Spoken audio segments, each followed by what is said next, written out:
ਤੇ ਸਭ ਤੋਂ ਪਹਿਲੀ ਖਬਰ ਬਾਈਡਨ ਐਡਮਿਨਿਸਟ੍ਰੇਸ਼ਨ ਜੋ ਹਮੇਸ਼ਾ ਹੀ ਡ੍ਰਿਲਿੰਗ ਦਾ ਵਿਰੋਧ ਕਰਦੇ ਰਹਿੰਦੇ ਸੀ, ਸਭ ਤੋਂ ਆਉਂਦਿਆਂ ਨਹੀਂ ਇਹਨਾਂ ਨੇ ਬਹੁਤ ਵੱਡਾ ਜਿਹੜਾ ਕੈਨੇਡਾ ਤੇ USA ਦੇ ਵਿੱਚ ਪ੍ਰੋਜੈਕਟ ਸੀ ਉਸ ਨੂੰ ਸਕ੍ਰੈਪ ਕਰ ਦਿੱਤਾ ਸੀ, ਜਿਹਦੇ ਨਾਲ 10,000 ਤੋਂ ਵੱਧ ਲੋਕਾਂ ਦੀਆਂ ਜੌਬਸ ਵੀ ਗਈਆਂ ਸੀਆਂ।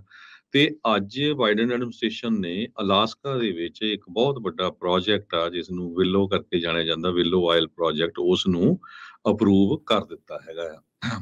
ਹਾਲਾਂਕਿ ਉਹਨਾਂ ਦਾ ਜਿਹੜਾ ਵਿਰੋਧ ਆ ਕਾਫੀ ਜ਼ਿਆਦਾ ਹੋ ਰਿਹਾ ਹੈਗਾ। 13 ਮਿਲੀਅਨ ਤੋਂ ਲੈ ਕੇ 23 ਮਿਲੀਅਨ ਏਕੜ ਤੱਕ ਜੋ ਨੈਸ਼ਨਲ ਪੈਟਰੋਲੀਅਮ ਰਿਜ਼ਰਵ ਅਲਾਸਕਾ ਦਾ ਉਹ ਲੀਜ਼ ਦੇ ਉੱਤੇ ਦਿੱਤਾ ਜਾਊਗਾ। ਇਹ ਜਿਹੜੀ ਸਾਰੀ ਜਗ੍ਹਾ ਆ ਇਹ ਆਰਕਟਿਕ ਸਰਕਲ ਤੋਂ 200 ਮੀਲ ਨਾਰਥ ਆ, ਇੱਥੇ ਕੋਈ ਸੜਕ ਵਗੈਰਾ ਜਾਂ ਕਿਸੇ ਤਰ੍ਹਾਂ ਦੀ ਨਹੀਂ ਜਾਂਦੀ, ਪਰ ਇਹ ਜਿਹੜਾ 600 million barrel crude oil produce ਕਰੂਗਾ ਆਉਣ ਵਾਲੇ 30 ਸਾਲਾਂ ਦੇ ਵਿੱਚ। ਇਹ ਜੋ ਬਿਲੋ ਪ੍ਰੋਜੈਕਟ ਆ ਇਸ ਨੂੰ ਆਇਲ ਦੇ ਜਿਹੜੇ ਵੱਡੇ ਜਾਇੰਟ ਕੰਪਨੀਜ਼ ਆ ਕਨੋਕੋ ਫਿਲਿਪਸ ਇਹ ਜਿਹੜਾ ਲੀਡ ਕਰ ਰਹੀ ਆ। ਤੇ ਇਸ ਦੇ ਨਾਲ ਜੋ ਜਿਸ ਤਰ੍ਹਾਂ ਮੈਂ ਦੱਸਿਆ ਹੀ ਆ ਵੀ 600 ਮਿਲੀਅਨ ਬੈਰਲ, ਸੋ ਕਾਫੀ ਜ਼ਿਆਦਾ ਜਿਹੜਾ ਆ ਫਾਇਦਾ ਹੋਊਗਾ। ਗੈਸ ਦੇ ਸੰਬੰਧ ਦੇ ਵਿੱਚ 280 million metric tons of carbon emissions ਇਹਦੇ ਵਿੱਚੋਂ ਪ੍ਰੋਡਿਊਸ ਵੀ ਹੋਣਗੀਆਂ ਜੋ ਕਿ ਐਟਮੋਸਫੇਅਰ ਦੇ ਵਿੱਚ ਜਾਣਗੀਆਂ।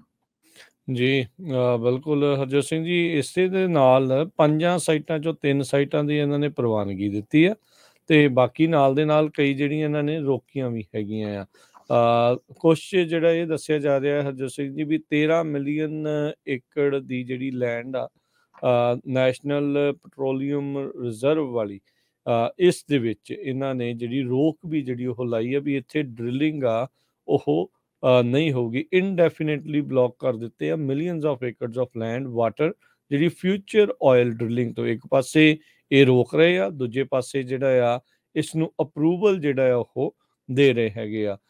ਰੀਸੈਂਟਲੀ ਜਿਹੜੇ ਅਲਾਸਕਾ ਤੋਂ ਸੈਨੇਟਰ ਸੀਗੇ ਉਹ ਕਹਿ ਰਹੇ ਸੀਗੇ ਬਾਈਡਨ ਪ੍ਰਸ਼ਾਸਨ ਨੂੰ ਵੀ ਭਾਈ ਤੁਸੀਂ ਇਸ ਨੂੰ ਪ੍ਰਵਾਨਗੀ ਜਿਹੜੀ ਉਹ ਵਿਲੋ ਪ੍ਰੋਜੈਕਟ ਨੂੰ ਜਿਹੜੀ ਉਹ ਦੇਣੀ ਚਾਹੀਦੀ ਹੈਗੀ ਆ। ਸੋ ਆਰਟਿਕ ਡਰਿਲਿੰਗ ਦੇ ਵਿੱਚ ਇੱਕ ਥਾਂ ਦੇ ਉੱਤੇ ਜਿੱਥੇ ਇਹਨਾਂ ਨੇ ਅਪਰੂਵਲ ਦਿੱਤਾ ਹੈ, ਉੱਥੇ ਕਈ ਇਲਾਕਿਆਂ ਦੇ ਵਿੱਚ ਇਹਨਾਂ ਨੇ ਪੱਕੇ ਤੌਰ ਦੇ ਉੱਤੇ ਜਾਂ ਅਣਮਿੱਥੇ ਸਮੇਂ ਦੇ ਲਈ ਜਿਹੜੀ ਉਹ ਰੋਕ ਲਗਾ ਦਿੱਤੀ ਆ। $8 ਬਿਲੀਅਨ ਦਾ ਜਿਹੜਾ ਹਰਜੋਤ ਸਿੰਘ ਜੀ ਵਿਲੋ ਆਇਲ ਪ੍ਰੋਜੈਕਟ ਜਿਹੜਾ ਆ ਉਹ ਦੇਖਿਆ ਜਾ ਰਿਹਾ ਆਨਲਾਈਨ, ਤੇ ਉੱਥੋਂ ਦੇ ਜਿਹੜੇ ਕਈ ਲੋਕ ਆ ਉਹਨਾਂ ਨੇ ਇਸ ਦੀ ਵਿਰੋਧਤਾ ਵੀ ਜਿਹੜੀ ਆ ਉਹ ਕੀਤੀ ਸੀ। ਸੋ ਅੱਜ ਹੀ ਇਹਨਾਂ ਨੇ ਇਹ ਜਿਹੜਾ ਹਰਜੋਤ ਸਿੰਘ ਜੀ ਐਲਾਨ ਕਰ ਦਿੱਤਾ ਹੈ। ਨੈਸ਼ਨਲ ਪੈਟਰੋਲੀਅਮ ਰਿਜ਼ਰਵ ਦੇ ਵਿੱਚੋਂ 23 ਮਿਲੀਅਨ ਏਕੜ ਦੇ ਵਿੱਚੋਂ 13 ਮਿਲੀਅਨ ਦੇ ਉੱਤੇ ਲੀਜ਼ਸ ਜਿਹੜੀਆਂ ਉਹ ਦਿੱਤੀਆਂ ਜਾਣਗੀਆਂ ਆਇਲ ਤੇ ਗੈਸ ਜਿਹੜੀਆਂ ਆ ਉਸ ਨੂੰ ਕੱਢਣ ਦੇ ਲਈ। ਸੋ ਲੰਮਾ ਚੌੜਾ ਜਿਹੜਾ ਹਰਜੋਤ ਸਿੰਘ ਜੀ ਇਸ ਦੇ ਵਿੱਚ ਕੰਮ ਆ ਉਹ ਹੁਣ ਹੋਵੇਗਾ।